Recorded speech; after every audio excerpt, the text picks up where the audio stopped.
2015 movie year end అయిపోయింది. 2016 movie year start అవబోతుంది. 1 year, 365 days, 52 weeks, 90 movies. కొన్ని super hits, కొన్ని బ్లాక్ బస్టర్స్, మరికొన్ని డిజాస్టర్స్.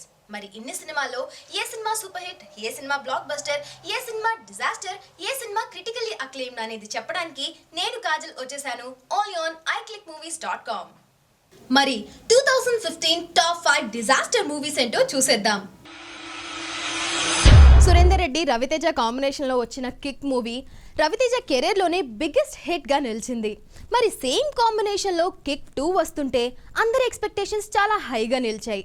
ప్రొడ్యూసర్ కళ్యాణ్ రామ్ ఖర్చుకి వెనకాడకుండా రవితేజ మార్కెట్ని మించి 40 crores బడ్జెట్తో ఈ సినిమాని నిర్మించారు.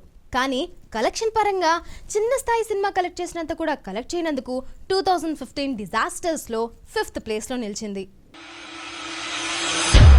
సింహ, లెజెండ్ లాంటి పవర్ఫుల్ హిట్స్ తర్వాత నందమూరి బాలకృష్ణ ఫ్యాన్స్ అంతా ఈగర్గా వెయిట్ చేసిన సినిమా లయన్.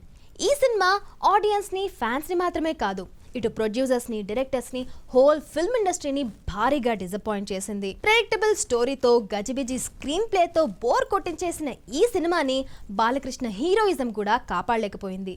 మరి ఇంత డిజాస్టర్స్ మూవీ 2015 డిజాస్టర్స్లో 4th ప్లేస్లో చోటు సంపాదించుకుంది. శ్రీను వైట్ల, కోన వెంకట్ సాధించిన విక్టరీస్ కన్నా వాళ్ళిద్దరి మధ్య జరిగిన కాంట్రవర్సీసే బాగా పాపులర్ అయ్యాయి.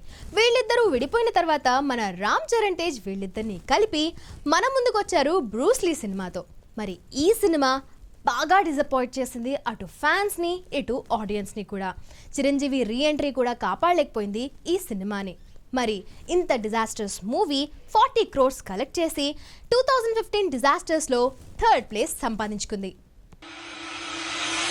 కమర్షియల్ ఫార్ములాని నమ్ముకుని మూవీస్ చేసే తెలుగు సినిమా హీరోలకి ఈ ఇయర్ రిలీజ్ అయిన ఒక అద్భుతమైన చిత్రం గుణపాఠం నేర్పింది. రామ్ ఎనర్జీ, రాశి ఖన్నా, గ్లామర్, దేవిశ్రీ ప్రసాద్ మ్యూజిక్ ఇవేవి వీక్గా ఉన్న స్టోరీని సక్సెస్ చేయలేకపోయింది.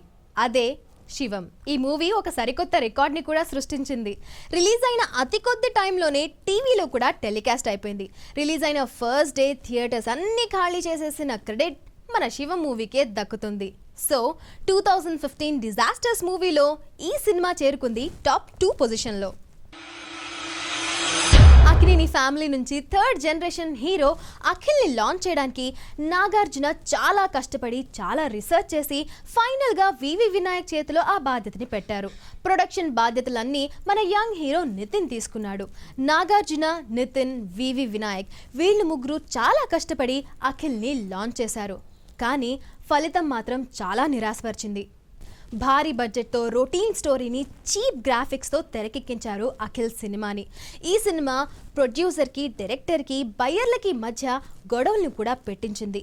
50 crores బడ్జెట్తో రిలీజ్ అయిన ఈ సినిమా కనీసం 20 crores కూడా చాలా కష్టం మీద కలెక్ట్ చేయగలిగింది. సో డిజాస్టర్స్ ఆఫ్ 2015లో టాప్ 1 పొజిషన్కి చేరుకుంది అఖిల్.